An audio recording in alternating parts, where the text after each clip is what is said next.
Hello bro ल हेर्नुहोस् त कस्तो दामी कुरा है। अब यति मात्र होइन क्या फेरि यसको फेरि अलग्गै कुरा पनि छ नि। यसलाई भन्छ अजिटो र यो 7 फिटसम्म माथि जान्छ र यो सटक्क घुम्छ र यसको कन्ट्रोलर भनेको त्यो ब्रोको हातमा छ ओके। त्यो ब्रोले त्यहाँबाट चाहिँ कन्ट्रोल गर्छ र यसलाई अब अर्को कन्ट्रोल गर्ने कन्ट्रोल सिस्टम चाहिँ यहाँनिर छ है। त्यो यहाँनिर छ यो कन्ट्रोल सिस्टमले चाहिँ कन्ट्रोल हुन्छ। एक्सक्युज मी ओके म तपाईँलाई यहाँनिर चाहिँ कन्ट्रोलै गरेर देखाउँछु है त। ल यो चाहिँ हाम्रो सोगन भयो अनि यो मिमिक है। मिमिकलाई चाहिँ हामीले ट्राइपोडमा लगाएर यसलाई आफ्नो मुभमेन्ट आवश्यकता अनुसार चाहिँ मुभमेन्ट गर्न सक्छौँ क्यामेरा है आवश्यकता अनुसार ओके। ल यो उताबाट क्यामेरा आयो जस्तो अब हामीले क्यामेरा घुमाउनु पऱ्यो। मैले यहाँबाट चाहिँ यो मिमिक घुमाइरहेको छु ट्राइपोड घुमाइरहेको छु उता चाहिँ क्यामेरा घुमिरहेको छ। दामी सिस्टम हो। यसको लागि चाहिँ अपरेटर र अनि अर्को चाहिँ डिओपी अथवा चाहिँ जो पनि क्यामेराम्यान जो पनि हुनुहुन्छ दुईजनाको छलफल गरेर त्यो अनुसार चाहिँ सर्टहरू चाहिँ लिन सकिन्छ है। धेरै केही पनि हुँदैन।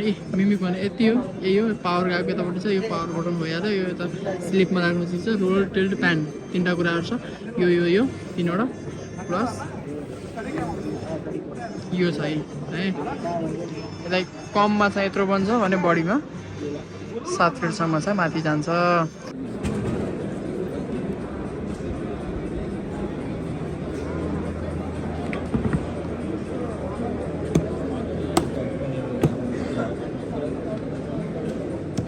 ल क्यामेरा घुमिरहेको छ नि होइन। मैले यो घुमाइरहेको छु उता चाहिँ क्यामेरा घुमिरहेको छ है। प्यान भयो टेल टप भयो है टेल डाउन भयो। कस्तो दामी सिस्टम है। तपाईँहरू चाहिँ कुनै प्रोजेक्टमा चाहिँ यो प्रयोग गर्नुभएको छ छैन अथवा चाहिँ गरेको देख्नु भएको छ छैन जानकारी गराउन नबिर्सनु होला। तल कमेन्ट बक्स तपाईँको लागि खुल्ला छ है। यसको बारेमा चाहिँ अलिकति केही क्युरियोसिटीहरू छ भने चाहिँ सोध्न सक्नुहुन्छ। म आफूले जानेको कुराहरू सेयर गर्नेछु है त।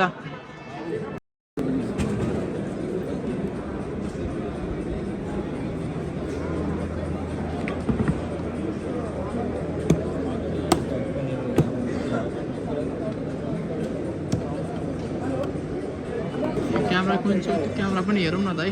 फ्यान्टम है रिलेन्स लगाइएको छ। प्लस यसको सिस्टम हेर्ने हो चाहिँ यहाँनिर चाहिँ यो गिम्बल कनेक्ट गरिएको छ है। R2 चाहिँ कनेक्ट गरिएको छ Ronin.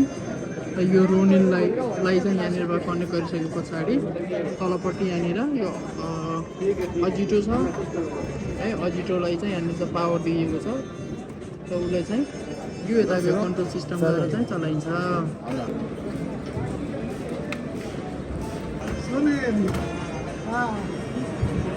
Okay, thank you so much.